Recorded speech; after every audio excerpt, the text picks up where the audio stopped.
Imagine preparing a cup of tea. You choose the herb, heat the water, and finally squeeze in a lemon.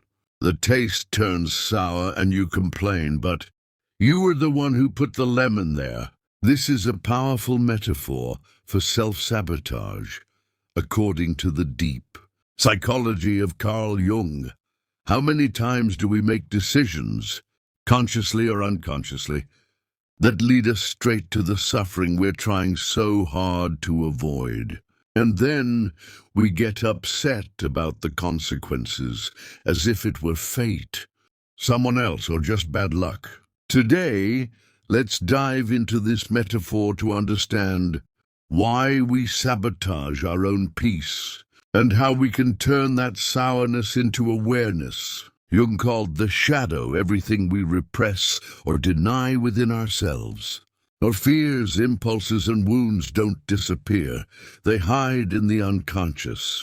And when we don't recognize them, they come back as bad choices. Toxic relationships or silent acts of sabotage.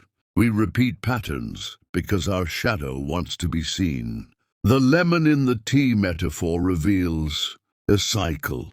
We make choices we already know will hurt us, but we keep making them anyway. We cling to what's familiar even when it causes us pain. Why? Because the unconscious prefers the familiar over the unknown. Breaking this cycle takes courage to change the pattern. Often, we think we're in control, but it's really the unconscious running the kitchen.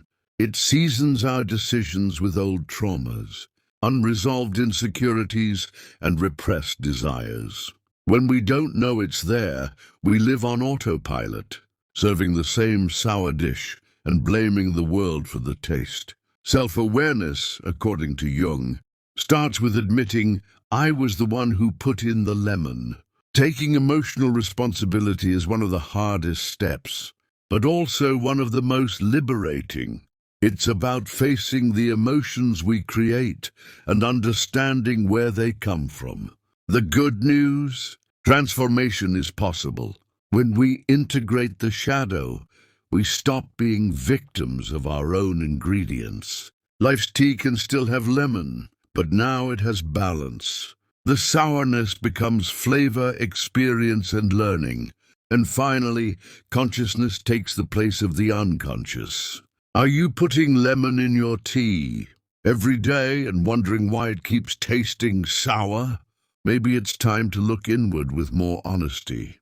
Jung's journey is an invitation. Know yourself and transform the pattern into awareness. Share this with someone who's always complaining about life's taste, without realizing they're the one choosing the ingredients. And if you want to continue this self-discovery journey, stick around. There's a lot more tea to serve.